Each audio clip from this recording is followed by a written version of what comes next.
And there's people that love to argue. That's what they live for. They call them debaters. They call, so it's embracing these things, the physical things and understanding the physical things, but at the same time being flexible enough to let go.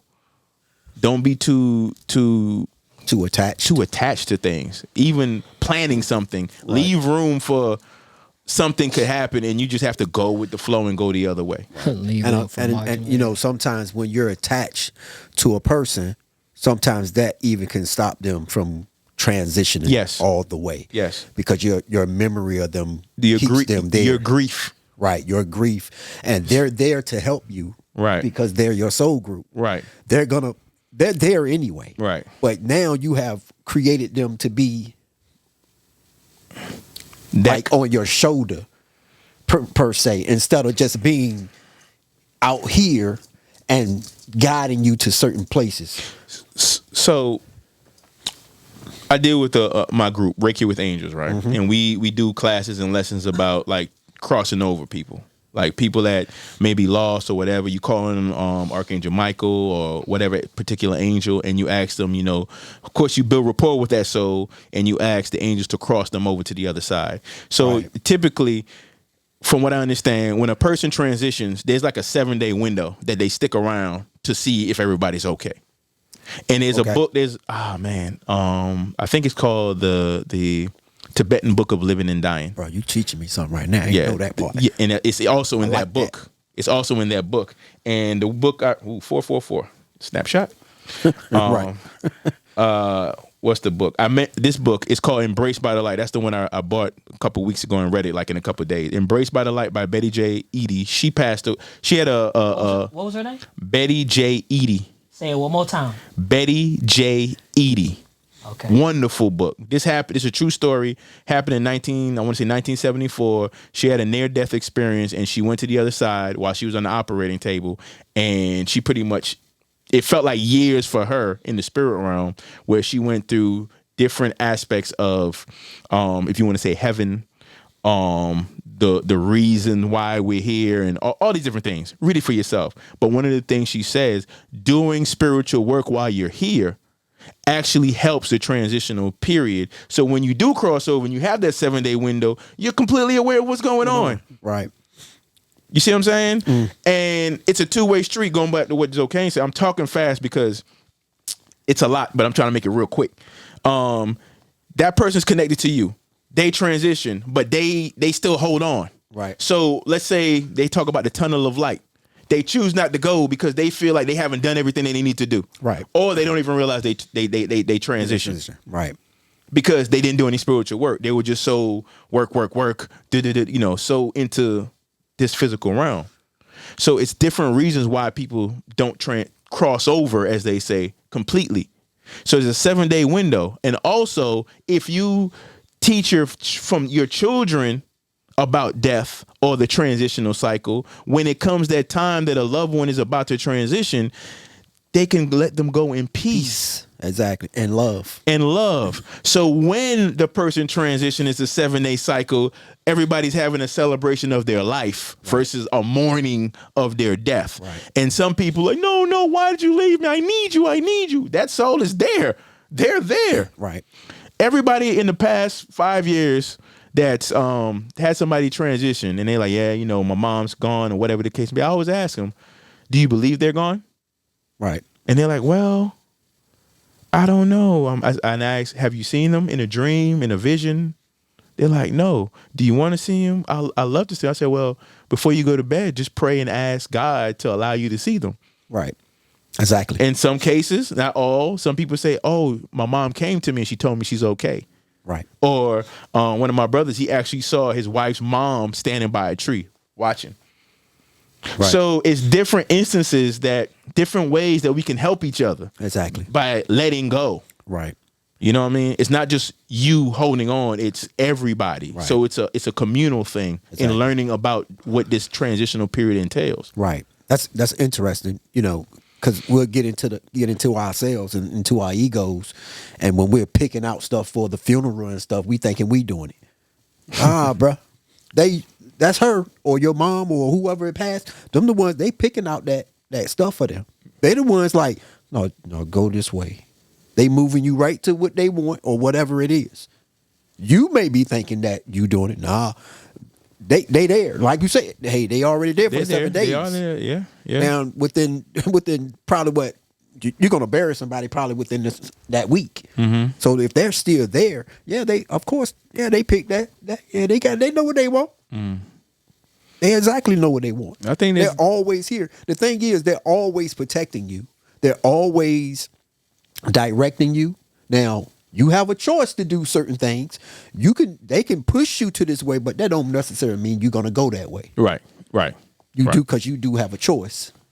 But they're your soul. They're your soul group. They know what they know exactly what you're here to do. Just remember, we always got to remember too. There's polarity to these souls. Exactly. There's the ones that are creators, and there's the ones that are miscreators. Yeah. And the ones that are creators, sometimes they stay.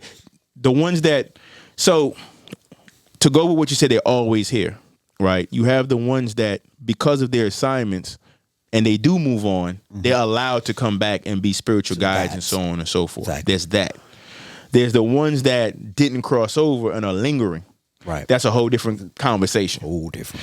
And then you have the ones that choose not to go, that are mischievous or miscreators. You have that too. So just be clear. Just be clear. But yes, Yeah. everything continues. Exactly. Malak, you had thoughts? I seen you looking at your watch, so I'm making sure we flowing good. No, man, it's just I was just thinking about it, man. I was thinking about everything. Yeah. You brothers was saying, and it's I feel like you gotta make time. You know, there's time to be made to contemplate on these things. Yes. Right, because you can miss it. Yeah. Right, you feel like you got to do everything, and I'm guilty of that sometimes. We all are. I just get in the rhythm, right, and it's like, dang, yeah, but having this conversation about this, man, it's like, I can't say personally like I'm in a space where I fear transition and nothing like that, Right. Mm-hmm. You know what I mean? Because my life has been one it's been full of learning. Yes. You know what I'm saying? I've seen shoot, I'm a partaker of ebbs and flows. You know what I'm saying? Right. But it's all good. And I think at this current stage in my life, the spiritual work has a lot of value. Right? There's a lot of value to that. And the experience I'm having is shaping itself, you know what I mean, for me to continue and advance in that work. For whenever that time is, for me, it's all good. Right. Right. Right. So when I want to go back a few ticks. So when I say they're always here, they're not like here all the time. Right. They may go, Come and go. but then they'll come. Oh yeah, because you might. Like I was listening to some stuff this week about it. Man, it's been. But anyway, talking about it, when you're talking about these soul ties or these soul groups or these people that's in your soul group, when they come back and guide you on certain things, sometimes you might, the person that's gone, they might love shiny things or pennies. They might leave pennies around, and you be like, "How'd that penny get there?" Oh, right. Yeah. But that's the sign of letting you know that I'm still here. Yo, I'm still here. with you. I'm Yeah. still with you. Yeah. You know what I'm saying? I'm here. Or you might even smell their scent. It might say it exactly. See, but stuff like that. Everything you talking about is cultivating awareness. Yes. And you have to be there. You know what I'm saying? Like we gotta learn. Well, you ain't gotta do nothing, but I would encourage anybody who's listening, right? If you haven't yet, take it upon yourself to cultivate awareness. Right. Awareness will always precede change. Facts. You know what I'm saying? So, as you become in tune with certain things, you allow your awareness to grow. Right. You know, you have yet another opportunity to advance Right. spiritually. Let me say that. Advance spiritually.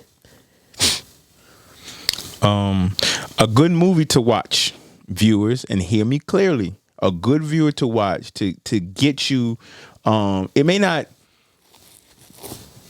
It's a good beginning point of getting a conceptual idea of how that transitional period what it looks like, or one aspect of what it looks like. Go see the movie Soul. Right. Go see the movie Soul. It talks about the lower astral, upper astral, what we consider the heavenly realms, and so on and so forth. How souls come back, all of that. The movie Soul, is that Pixar? Pixar. Yeah. Pixar. When I saw that movie with my sister, what was that word? We were flabbergasted. Yeah. Right. We were like, who wrote this? Right. Because all these books that I mentioned, it had aspects of all of that stuff in there. Right. You know? Definitely, it's nothing to be afraid. It's nothing wrong with mourning and grieving, going through a process, because Right. we are here to experience that. Right. However, when you get to the point that you lose yourself in grief, to the point that you may transition, or you don't eat, or you don't, Right. that's an imbalance. Right. You moving into an imbalanced state. Or you may also be choosing to transition yourself. Right. You know, the stories of, you know, a person that's been together with another person for umpteen years, which could be a soul tie, a soul connection, a soul family. And then one person passes away, and then in a week or so, or a month or so, or 2 months, the other person just loses their will to live. Sometimes we may not realize that will to live may have been bounded up With that. with the other person, and that was their purpose of being here, was for that other person. And on a higher conscious level, it may causes that will to diminish, so they could go ahead and move on. Oh, right. Right. So everything plays out the way it plays out for And how,